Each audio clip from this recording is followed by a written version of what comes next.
John Alter, thank you for joining. John's going to join us tonight and next week because I want to spend a fair amount of time talking with him about his book.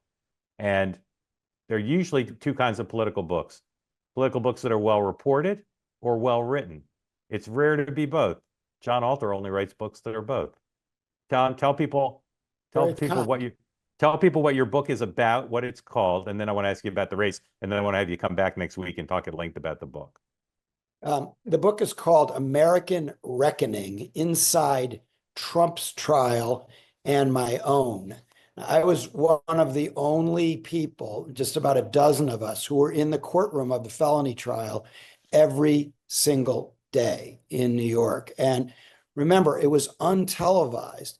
So when people like me were sending dispatches, I was writing for the New York Times opinion section, and then for the Washington Monthly, which credentialed me, and Old Goats, my Substack.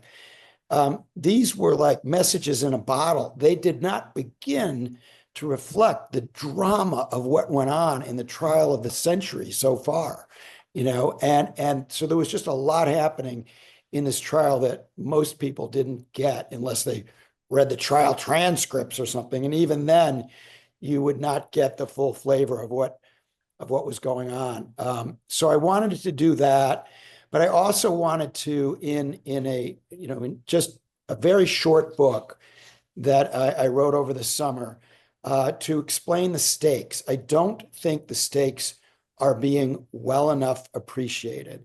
And I think when General Milley and John Kelly say the man is a fascist, we should listen to that.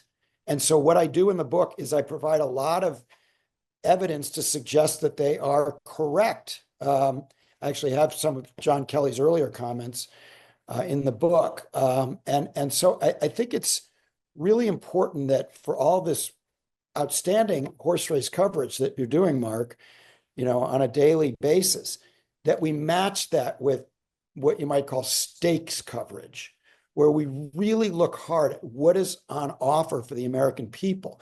And I do think our ideals are really being tested, and that this is not a drill, and that this guy is not just another candidate, not just another, Republican candidate for president. I mean, I think Liz Cheney's right that he's not a conservative in any sense of the word, but he's also not even just, he's so out of our system. When you see this thing with Musk and Putin, basically Trump wants to be an American Putin. Putin is the only person he has never said anything critical about in the entire world. And Harris is entirely right that he can be easily manipulated by Putin.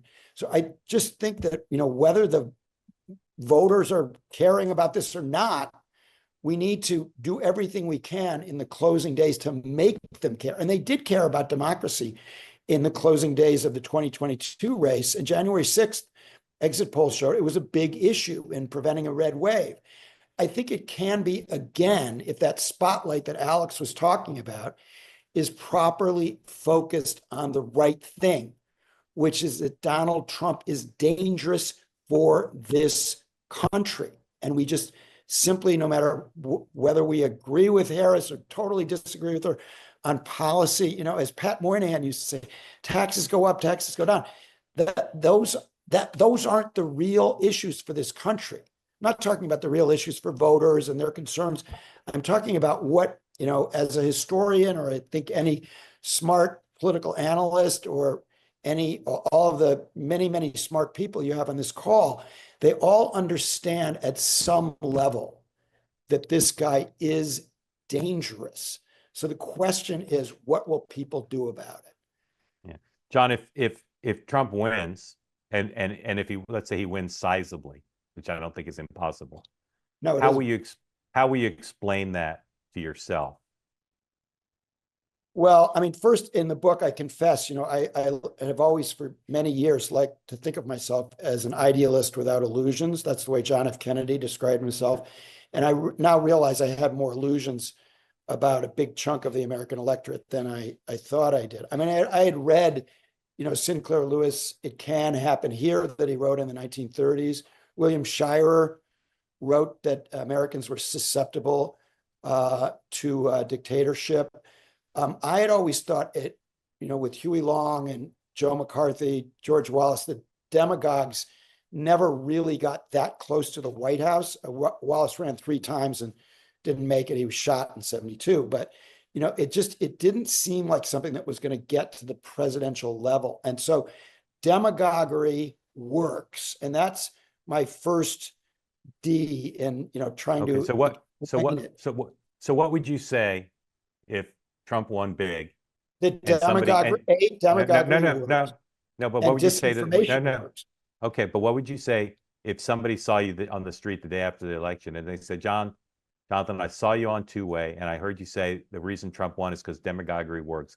I don't feel I voted for him because of demagoguery. I feel I voted for him because I wanted the border controlled and I didn't want my daughter playing against the trans. Well, I would, because I'm honest with people, I would say, well, I wish, it's too late now, but I wish you had looked at some issues beyond the particular campaign issues this year to the character of the man and to the sense of whether he had the decency, the moral standing that we should expect from our president, and whether you maybe didn't look hard enough about whether he's selling out our allies.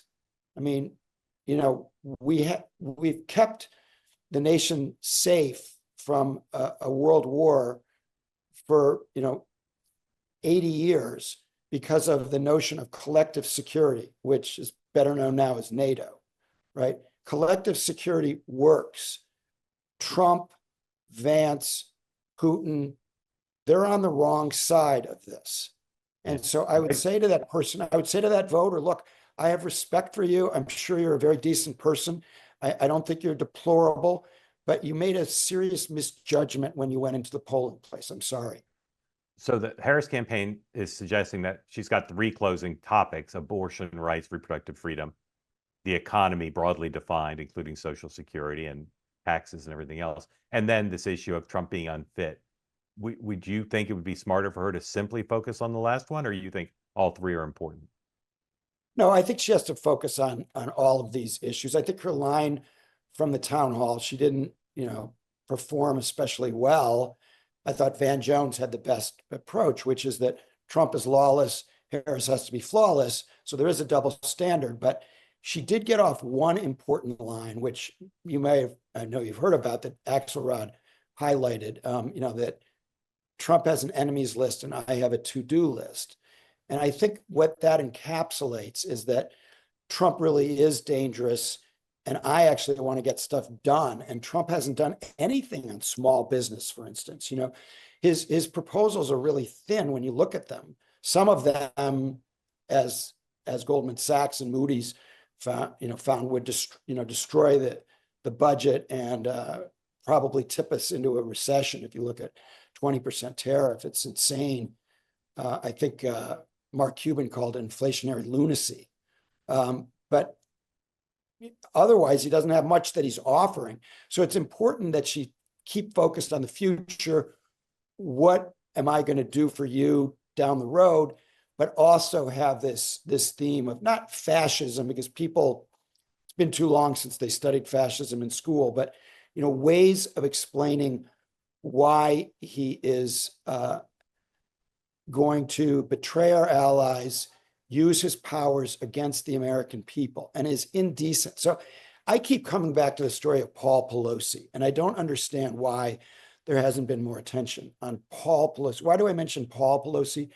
Because last week, Trump said that he would use the military and the National Guard against the enemy within. And he mentioned just 3 people, Adam Schiff and the Pelosi's. That really caught my attention, not just Nancy Pelosi, the Pelosi's. All right, so who is Paul Pelosi? He's an 82-year-old man who had his skull fractured by a Trump cultist who broke into his house. When he was near death in the hospital, Trump is making jokes about him. Later, the next year, he's speaking to the California Republican Party state convention. He's still making jokes about him a year later. And now he's so mad at Pelosi for, maneuvering Biden out of the race, which I have all this fresh reporting on in my book. He's so mad about that now he's still after Paul Pelosi. He wants to use the National Guard against Paul Pelosi, you could say, well, he'll never be able to do that. But just the fact that that's what he wants to do, that's the kind of individual we're talking about, as Joe Biden rightly said, the lack of decency, the cruelty, he's a sick fuck. That's what Biden said. And he's totally right. So people have to ask themselves, do they want a sick fuck as their president who wants to use the National Guard against an 82-year-old man who was almost killed, who happens to be married to Nancy Pelosi? That's what we need to focus on. Okay. John, I'm hoping you have time for us next week I'm sorry to to be come so back. passionate about No, that's this. all right. That's But right. I'm hoping you have time next week. Good, safe on your travels, and we'll talk about when you can come back. Okay. Yeah, we'll talk about Thank you. my We'll talk Pelosi about the scoops. book. Yeah, Great, want thank to do you. that. John, thank you.